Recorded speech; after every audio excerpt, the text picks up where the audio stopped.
Auditrices de la radio Liberté Kinshasa, téléspectateurs des canaux Congo Télévision, bienvenue à votre émission Zoom qui reçoit pour vous ces jours Monsieur Serge Taboko. Monsieur Serge Taboko est analyste politique. Monsieur Serge Taboko, bonjour. Bonjour messieurs les journalistes, merci pour l'invitation. À son extrême droite, il y a Giresse Kiwa. Giresse Kiwa est président fédéral du parti politique Ma Part pour le Congo. Giresse Kiwa, bonjour. Bonjour messieurs les journalistes, je suis très ému encore aujourd'hui de participer à votre émission.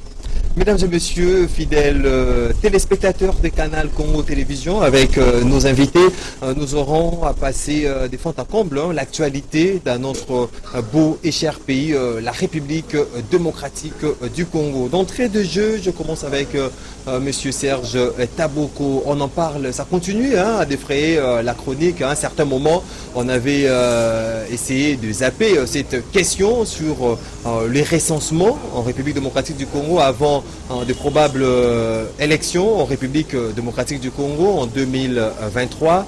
On a récemment senti cette alerte du G13 qui s'inscrit contre justement les recensements en République démocratique du Congo. Il veut privilégier la tenue des élections en 2023. Pourtant, cette question a été abordée récemment au Conseil de ministres où le Premier ministre Jean-Michel Sama Lukonde avait pris la question à bras le corps justement pour déclencher ces processus du recensement en République démocratique du Congo avant la tenue des élections en 2023. Merci messieurs les journalistes pour la question. Le recensement dans un pays normal, on ne peut même pas faire un débat. C'est un acte administratif. Dans un pays sérieux, on peut même considérer ça, c'est la routine. On ne peut même pas faire un débat sur ça. Mais si ça devient un débat, on peut peut-être prendre le temps de discuter sur ça. C'est dans des pays africains en général, en particulier la République démocratique du Congo, où il y a toujours des calicus, il y a toujours des jeux vilains. Vous avez vu, je crois, en 2015, on devait avoir les élections en 2016, et il y a l'ONIP qui se présente avec un calendrier. Non, on va organiser d'abord, on conditionne la tenue des élections par les recensements, disons à la population qu'on va organiser les élections le jour où on va terminer les recensements.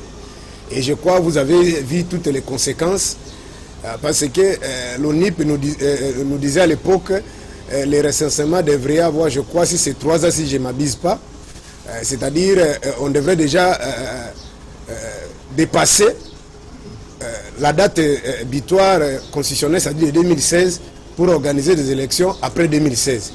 Et cette idée-là, cette façon de voir les choses, des idées vilaines comme ça ou des projets sataniques comme ça, c'est ce qui n'a pas pris... Est-ce que c'est satanique d'organiser le recensement en République démocratique du Congo? On a décrié les acteurs politiques de tous bords, opposition, majorité à un moment donné par rapport à la crédibilité du fichier électoral. Aujourd'hui, les autorités décident enfin de passer au recensement pour avoir un fichier, par exemple, crédible en République démocratique du Congo, afin d'éviter toute contestation. Je crois que c'est les journalistes, si vous m'avez bien suivi, j'ai dit, dans un pays normal, on ne peut même pas faire un débat sur ça. Dans un pays normal, c'est la rupture. C'est-à-dire ça se fait normalement. Ça ne peut même pas créer un débat. C'est-à-dire la population, c'est d'abord un pays sérieux. Les dirigeants doivent avoir un fichier normal, doivent avoir l'idée sur le nombre de la population que vous gérez. L'essentiellement est très important, c'est normal. Pourquoi c'est les qualifiés maintenant de diaboliques? Pourquoi ça crée les gens se posent maintenant? C'est parce qu'il y a des intentions, il y a des idées, il y a des projets, comme je venais de dire là, des projets un peu vilains, des idées un peu sataniques, diaboliques. Parce que vous avez 5 ans, comme en 2015, M. Kabila qui était là depuis 2006.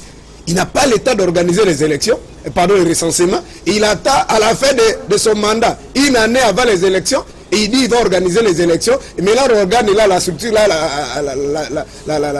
la fameuse ONIP, qui nous dit, non, on doit prendre 3 ans ou 2 ans et demi pour terminer le recensement parce que le Congo est grand. Et c'est après le recensement qu'on va maintenant publier un calendrier pour organiser les élections. Ça, ces moments-là, voilà, les Congolais sont morts inutilement, bêtement. Et pour le cas échéant par rapport à votre question, le gouvernement, je crois qu'il y a c'est 2 ans et demi pour la fin du mandat de ce régime. Mais si vous organisez les recensements, qui va nous prendre peut-être une année, et qu'on va respecter les chances électorales, et qu'on aura les élections en 2023, ça ne pose pas un problème. Mais si on a des calculs là un peu suspects, tout ça, ça ne va pas passer. Ça va pas passer. Monsieur Giresse Kiwa, je rappelle, vous êtes président fédéral du parti politique MAPAR pour les Congo. Les recensements en République démocratique du Congo, est-ce que c'est les bienvenus en prélude des élections en 2023? Bon, moi je pense premièrement il faut être des hommes d'État, des personnes qui réfléchissent. Nous sommes intellectuels. Vous avez bien souligné, avant de commencer notre débat avec mon co-débatteur, que c'est un besoin, c'est une recommandation de toutes les couches politiques dans notre pays. Et je me rappelle d'ailleurs pour le FCC, les jours de l'investiture du gouvernement Ilou Kamba, l'honorable Jeannette Kabila avait bien souligné si l'ancien gouvernement pouvait commencer par les recensements. Et comme le chef de l'État, sa priorité c'est la bonne gouvernance, c'est l'état des droits, et nous ne sommes pas respectés. Peut-être il n'a pas eu l'occasion de voyager, de partir ailleurs, à proximité de notre pays. Nous ne sommes pas respectés parce que nous manquons même l'identité, les pièces d'identité. Et pour y arriver à octroyer aux Congolais même la pièce d'identité, il faut d'abord recenser nous, peuple congolais. Et on ne peut pas aussi parler de la bonne élection, les élections apaisées, si on ne sait pas compter le nombre des Congolais vivant en République démocratique du Congo. Donc c'est une nécessité. Donc c'est une nécessité, un besoin majeur. Parce que les élections apaisées et crédibles, on commence d'abord par le recensement. Et je pense que nous sommes candidats un jour, dans les jours à venir, avec mon co-débatteur. Il faut avoir, d'ailleurs même Nanga était incapable de donner chaque territoire, chaque district, le nombre de votants. C'était par rapport à cela. Moi je pense que la case de départ pour parler de bonnes élections, il faut d'abord passer par le recensement. Est-ce qu'il n'y a pas une idée cachée? Parce que certaines opinions, il y a les inquiétudes et que ces recensements favoriseraient un peu un glissement au régime actuel, selon certaines opinions. Mais on vous dit pour que vous puissiez être servi pour bien manger, il faudrait d'abord préparer la nourriture. Alors pour avoir de bonnes élections et des résultats palpables, il faut d'abord compter le nombre de Congolais et identifier les Congolais vivant dans notre pays et ailleurs. Et pour y arriver à cela, il faut faire les recensements. Quant à moi, je n'ai pas des arrière-pensées et autres, mais c'est un besoin majeur. Déjà, c'est cette sonnette d'alarme de G13. Cette sonnette d'alarme de G13. Auparavant, parce que ça a refait surface, cette question du recensement. Auparavant, on nous parlait du recensement qui n'est pas conditionné justement à la tenue des élections. Maintenant, il y a un problème de la volonté politique. Mais aujourd'hui, avec cette révélation de G13, il semblerait que c'est une façon sine qua non. Donc, on ne peut pas passer aux élections sans pour autant faire le recensement. Moi, je pense que mon co-débatteur a souligné les noms du président honoraire. Il était incapable d'arriver à ce niveau-là. Et aujourd'hui... Parce que la population s'est soulevée en 2015. Oui, mais moi je pense qu'aujourd'hui, nous, là, de l'Union Sacrée, nous voulons faire des choses bien. Nous ne regardons pas l'air et nos agendas cachés, mais nous voulons donner à la population ce qu'ils en ont besoin. Et il y a des sons de cloche partout ailleurs. Ils ont proposé d'ailleurs au gouvernement, il faut d'abord recenser les Congolais. Et je pense que même le Premier ministre avait bien souligné par rapport à son projet, il faut d'abord commencer à recenser les Congolais avant d'arriver aux élections libres et apaisées. Monsieur Serge Taboko, les besoins les plus fondamentaux de la population à ces jours. À entendre Jerez Kiwa, c'est recenser cette population, donner à cette population l'identité qui en a vraiment besoin. Merci beaucoup. Aspect identité, c'est normal. C'est normal. Les Congolais n'ont pas de carte d'identité. Ça, c'est un aspect normal. C'est un souhait de tous les Congolais. Cependant, je ne suis pas d'accord avec mon ami. On doit nuancer, on doit faire la différence entre le recensement et l'enrôlement. C'est-à-dire, le recensement, en condition, c'est-à-dire on commence des nourrissons aux vieillards, c'est-à-dire on recense toute la population congolaise. C'est-à-dire on ne peut pas conditionner la tenue des élections au recensement. Or, les élections, on prend la fourchette de 18 ans révolue. C'est-à-dire, même pendant les élections, on peut toujours faire le recensement. C'est pourquoi je vous ai dit que c'est un acte administratif. Je vous ai dit que dans un pays normal, c'est la routine. On peut faire ça chaque jour, on peut faire ça à tout moment. Mais ce qui dérange, c'est quoi? C'est dans notre pays ici. Même notre bien-aimé, notre compatriote Félix. Voilà. On a commencé, même quand ils sont partis à Genève, qu'est-ce qu'ils ont dit? Dès qu'on renverse le régime de Kabila, on va se mettre ensemble, faire des réformes, organiser des choses pour que le Congo quand même, vous avez vous-même suivi, vous êtes un journaliste chevronné, vous avez suivi, je crois, même aujourd'hui on répète, je vais le suivre ça même tout à l'heure. L'ambassadeur américain, il dit ça sans même honte, que les investisseurs américains sérieux, avec des entreprises sérieuses américaines, ne peuvent pas venir investir au Congo parce qu'il y a la corruption. Ils n'utilisent même pas la diplomatie. On vous lâche comme ça, ils ne peuvent pas venir parce qu'il y a la corruption. C'est que c'est un cheval de bataille pour le chef de l'État. Non, c'est depuis qu'il est là, où sont les réformes? Depuis qu'il est là, où sont les réformes? Ce que nous déplorons, c'est ça. Mais faire le recensement, c'est comme je vous ai dit, c'est normal. Mais qu'est-ce qui dérange? Comme on faisait des calculs toujours pendant le régime passé. Donc on est là, on attend, attendez vers la fin des élections là, quand on va bombarder directement et on va les bloquer parce qu'on va conditionner le recensement. C'est pourquoi je vous ai dit que les Congolais sont partis comme ça. Ce n'est pas pour 4 ans ou voire 5 ans, selon les... Est-ce que vous avez déjà présenté le calendrier? Puis c'est le MIP du régime Kabila nous a dit que pour recenser tous les Congolais, il faut au moins 3 ans. Mais le régime actuel, je crois qu'il n'a pris 3 ans, c'est 2 ans et demi. Et la Constitution dit qu'il faut organiser les élections 3 mois avant même l'expiration du mandat. Aujourd'hui, M. Serge Taboko est contre le processus du recensement de la population. Je ne peux pas être contre, je suis contre la méthode, je suis contre des stratégies sataniques, diaboliques, parce que tout ça ne permettra, ne facilitera jamais que notre peuple puisse aller de l'avant, comme je viens de citer l'exemple de l'ambassadeur américain. Il dit les Américains ne viendront pas avec leur société parce que le pays ne marche pas. Qu'est-ce que vous suggérez donc par rapport à ce sujet aux autorités? Ils peuvent organiser leur recensement, ce n'est pas un péché, c'est bien. Mais le problème c'est de respecter l'État, la date des élections. Parce que l'enrôlement c'est un autre élément, c'est notre problème, c'est un autre processus. Et le recensement c'est aussi un autre. C'est-à-dire que vous pouvez commencer votre recensement aujourd'hui. Si ça va vous prendre 20 ans, comme vous pensez que vous avez tout l'État. Mais en 2018, pardon, en 2023, il est aussi de nous organiser l'enrôlement. Parce que si le recensement va prendre au-delà de 3 ans, là, ça dit qu'il faut travailler concomitamment avec l'enrôlement, que l'enrôlement aussi est lié avant la fin. Puis pour l'enrôlement, on aura juste besoin de 18 ans, la frontière de 18 ans révolue. Mais pour le recensement, on peut prendre tout l'État. Si ça va vous prendre 20 ans, c'est votre problème. C'est-à-dire si vous aurez des moyens de faire et l'enrôlement et le recensement, et si vous êtes capable de faire le recensement avant et que le recensement termine avant 2023, nous sommes d'accord. Mais si le recensement, toujours dans le même calendrier là de l'ONU et de toute mémoire de M. Kabila, on n'est pas au régime Kabila quand même, on est au régime Tshisekedi.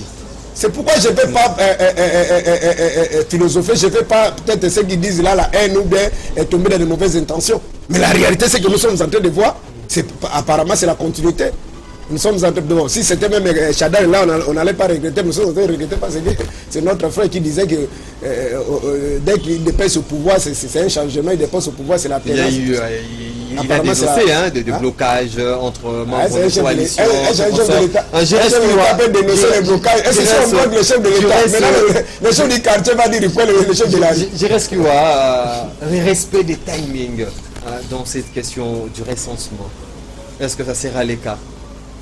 Bon. L'élection en République démocratique du Congo prévue en 2023, si on respecte bien évidemment la constitution de notre pays, avec ce processus de recensement de la population, comme annoncé lors du Conseil des ministres par Jean-Michel Sama à Lukonde, est-ce que les délais, ça va respecter les délais pour que nous ayons les élections en 2023?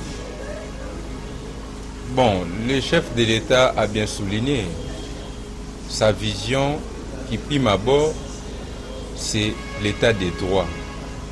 Quelqu'un qui vit dans son esprit avec cet état d'esprit, il va finir pour respecter les textes. Et moi, je suis communicologue de formation et alphabète en droit. Je ne suis pas philosophe, comme vous attendez mon co-débatteur. Il est là tout simplement pour philosopher.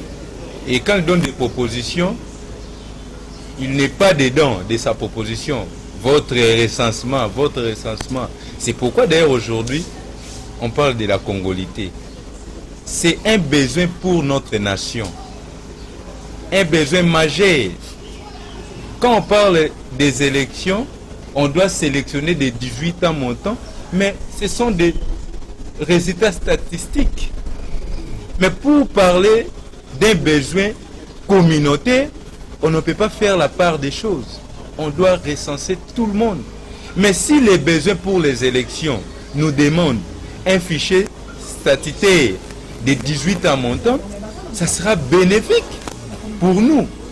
Mais la réalité des propositions, des besoins de toutes les couches politiques dans notre pays, voire même société civile, c'était identifier et recenser la population. Aujourd'hui, on parle de 80 millions. D'autres ici à Kinshasa de 15 millions. Nous sommes là pour proposer. Mais est-ce qu'il y a un fichier normal comme ça que nous pouvons octroyer au niveau même du ministère de l'Intérieur? Il n'y en a pas. Mais moi je pense qu'aujourd'hui là, il y a la volonté politique. Ce qui différencie les mandats du président Félix Antoine Tshilombo avec Kabila, c'est la volonté. Cette volonté politique là de donner ce que notre population. Cette volonté manifeste pour le bien-être des Congolais. Manifeste dans plusieurs reprises. Et c'est généralisé. Parce que au niveau de la gestion des res publica, ce qui est important, c'est avoir cet esprit-là de la volonté de faire ce que la population nous demande. Ce qui est important. Et au mandat de Kabila, il y a un problème de positionnement pour faire les analyses politiques. Et on parle aujourd'hui du mandat de Félix Antoine Tshisekedi, mais par rapport à l'observation de mon co-débatteur, il fait allusion au mandat de Kabila, ce qui fait défaut. Etienne Tshisekedi, il n'a pas besoin de rester au pouvoir, mais de faire ce qui est important. Félix Tshisekedi, hein? Oui, pour que notre pays avance et dans les bons sens.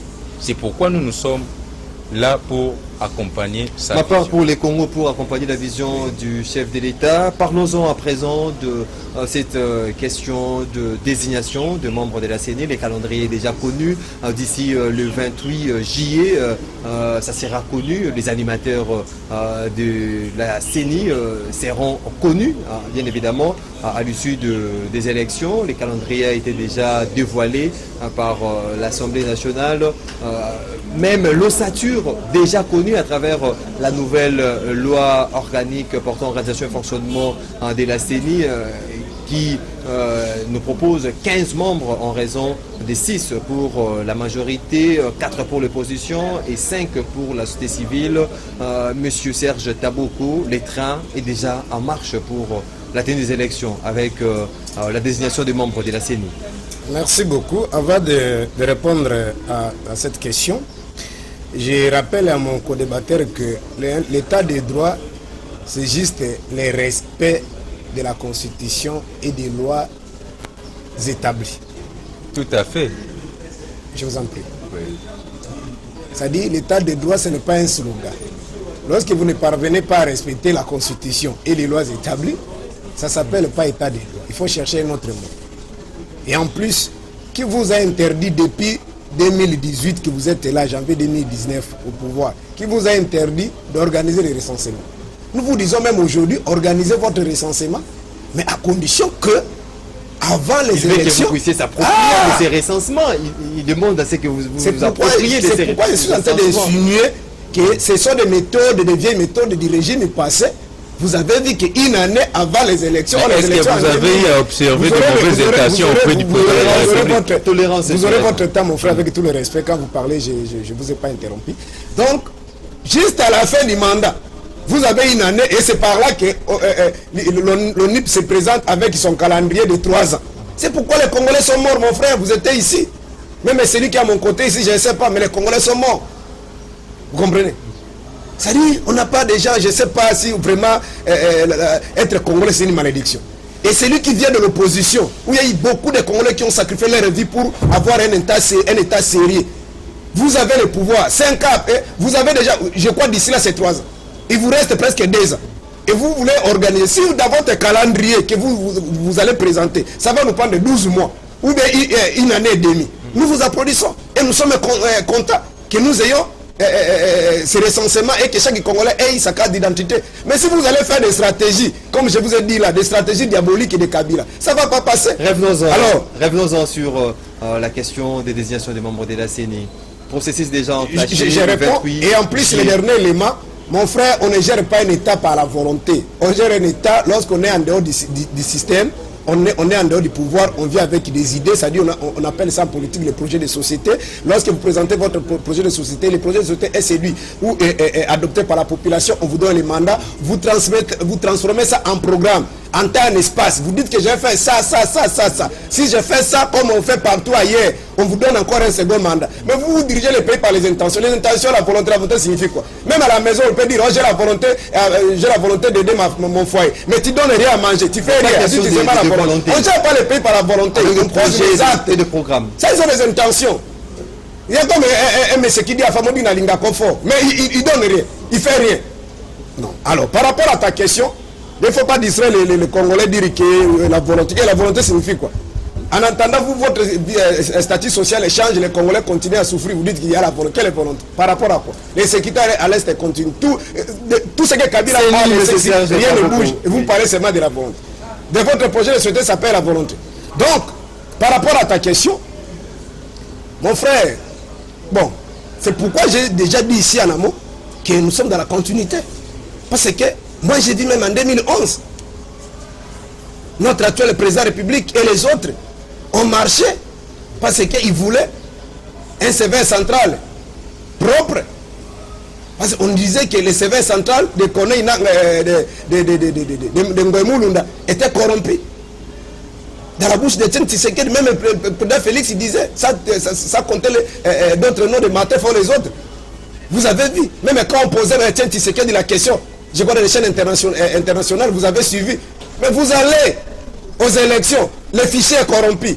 Les sévères là, le nombre déjà, il dit si je laisse ou si j'abandonne ces peuples, si je ne participe pas. Ces désignations, ça vient à l'issue de réformes. Quelle réforme?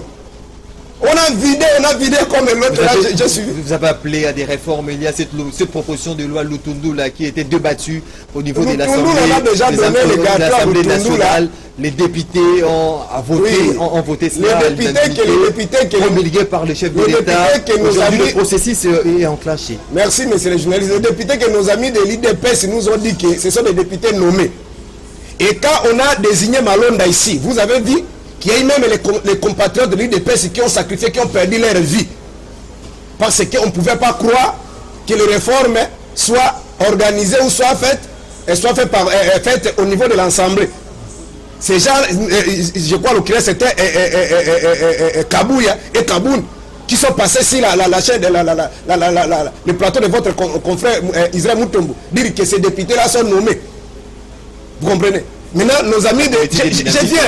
Nos amis de PPR ont dit, bon, si les députés sont nommés, maintenant le chef de l'État, le chef de l'État a été élu, c'est les députés, c'est le chef de l'État a été élu, mais les députés ont été nommés.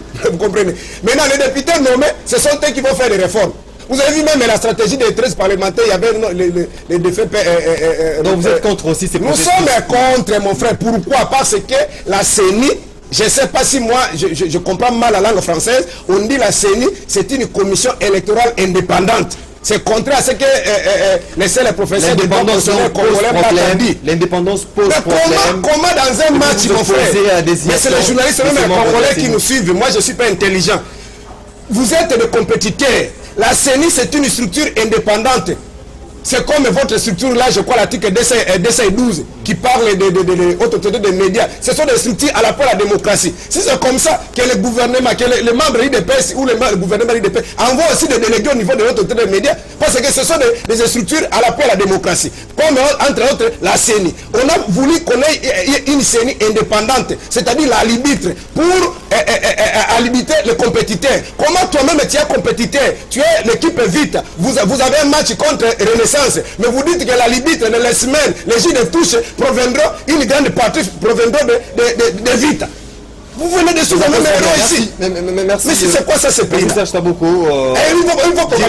Jires Kiwa, processus désignation de membres de la CENI, ont flashé, on peut se frotter en fait le main.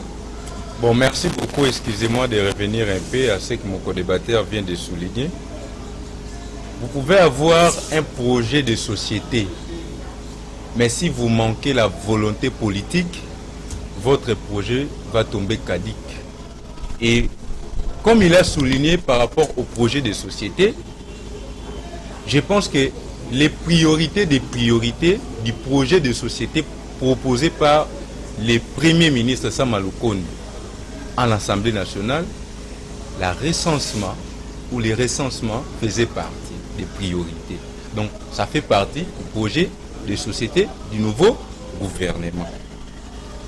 Et quant à la CENI, il ne faut pas venir ici pour faire de l'opposition, mais moi j'aime qu'on puisse réfléchir pour la juxtaposition des faits et pour la bonne marche de notre pays.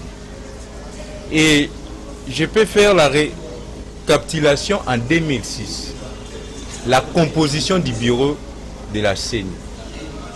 Il fit partie toujours de l'opposition.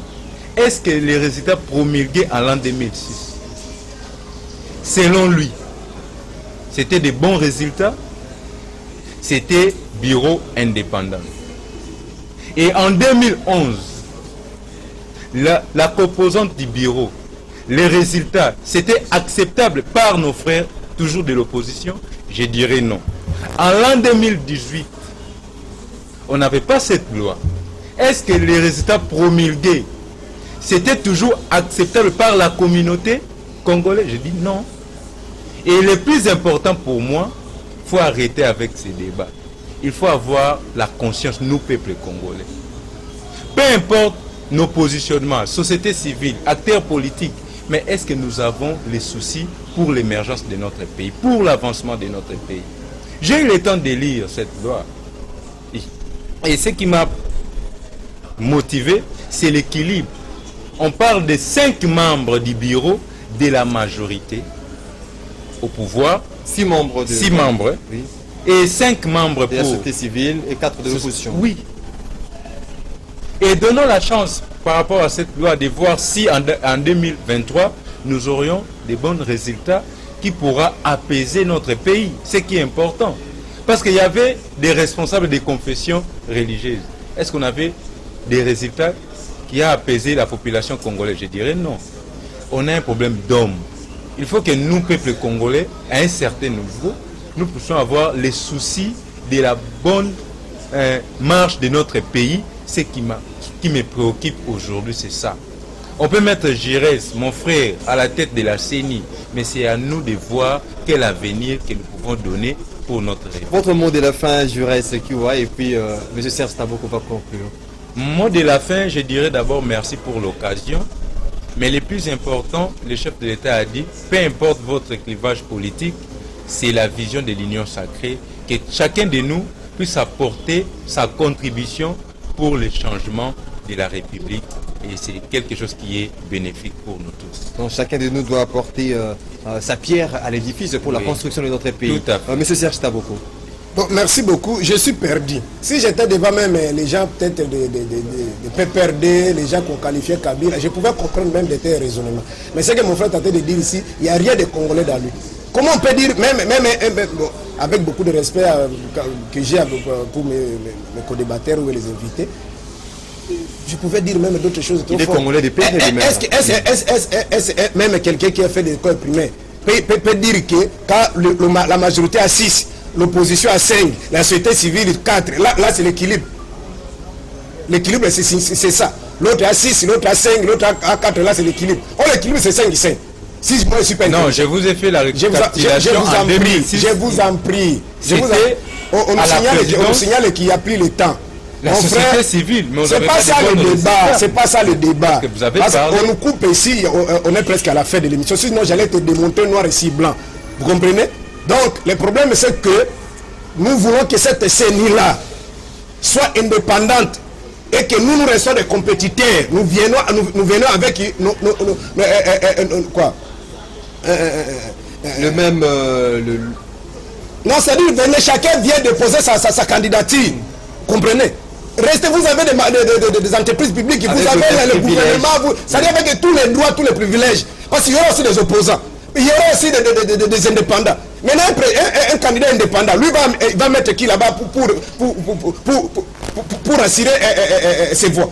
Laissez cette structure-là indépendante. Et il y a des Congolais honnêtes qui sont là. Aujourd'hui, vous considérez que tous les Congolais sont des diables. Mais en 2011, vous avez... Moi, je sais qu'en 2006, Bemba a gagné. En 2011, Tshisekedi a gagné. Tout le monde le sait et le dit. Votre président actuel, même l'émission qu'il a fait avec votre concert Sylvie Bongo, il a dit nous avons gagné. On lui parle que vous avez gagné qui? Il dit Basango Balobaki. Mais les Basango là sont devenus des démons aujourd'hui. Ils ne sont plus crédibles en 2023. En 2018, ils étaient crédibles. Vous n'êtes pas sérieux. Aimez le pays.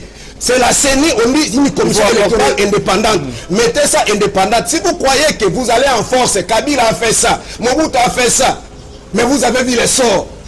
La République ici n'appartient pas à Union Sacrée. Pardon, vous appelez ça quoi? Union Sacrée, c'est Union Sacrée. C'est une République qui c'est un bien commun, ça appartient à tout le monde. Merci beaucoup. La chance à tout le monde. On ne va pas vous laisser ça. Avec les 7 millions de voix là, de créer STB que qu'on vous a donné, on ne peut pas vous laisser notre vie de manipuler ça. Notre avenir en dépend.